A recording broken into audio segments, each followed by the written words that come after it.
Where do I start? We're living in a time of uncertainty.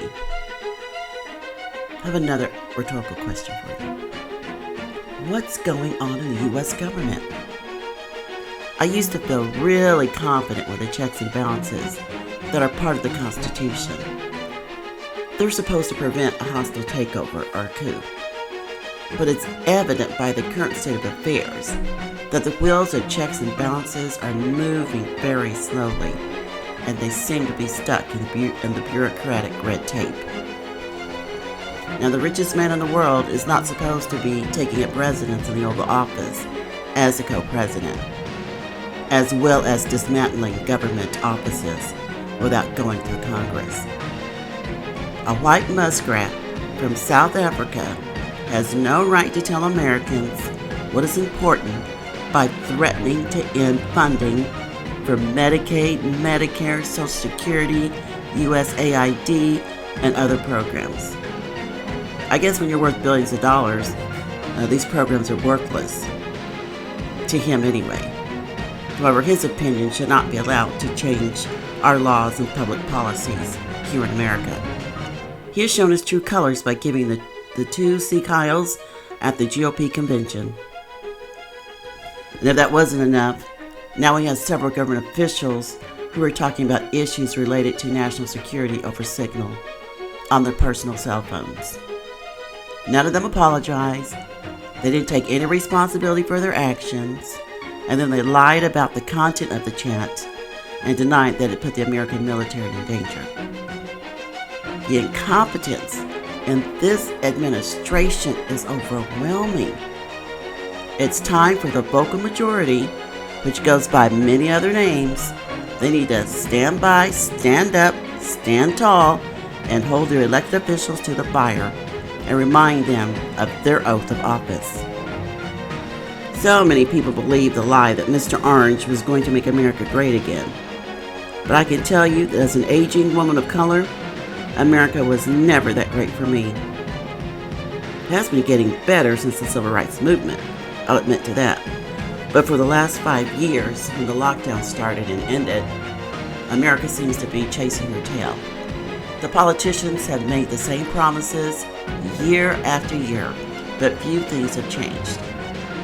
For most of us of African American descent, descendants of slaves, life has never been easy, economically speaking, that is. I don't take anything for granted, but I know that we are resilient people. We're hardworking, we're tenacious, we're brilliant, and that's contrary to popular belief. We know how to overcome.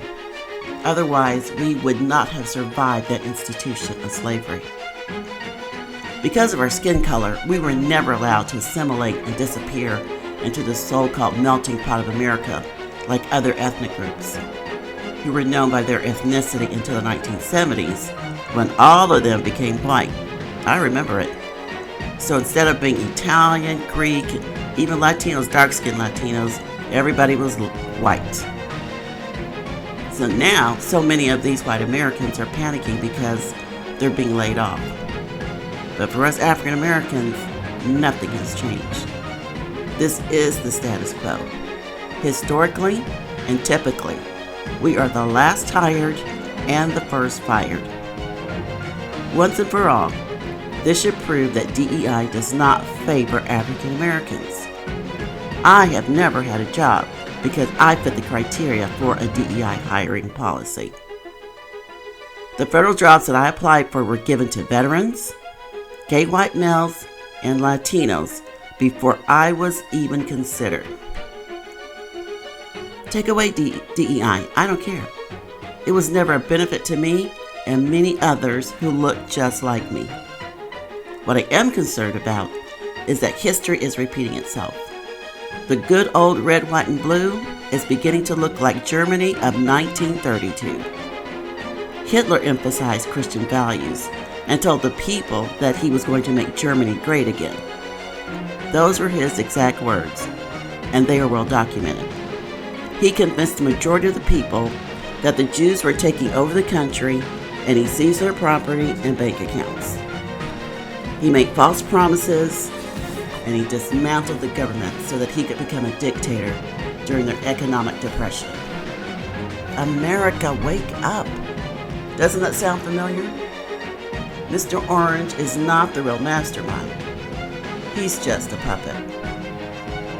So in order to prepare, I'm going to learn to cook some Russian cuisine, like borscht, beef stroganoff, and chicken Kiev. Now, my evening cocktail may be a white Russian or a black Russian made with Smirnoff vodka, and maybe some caviar on the side.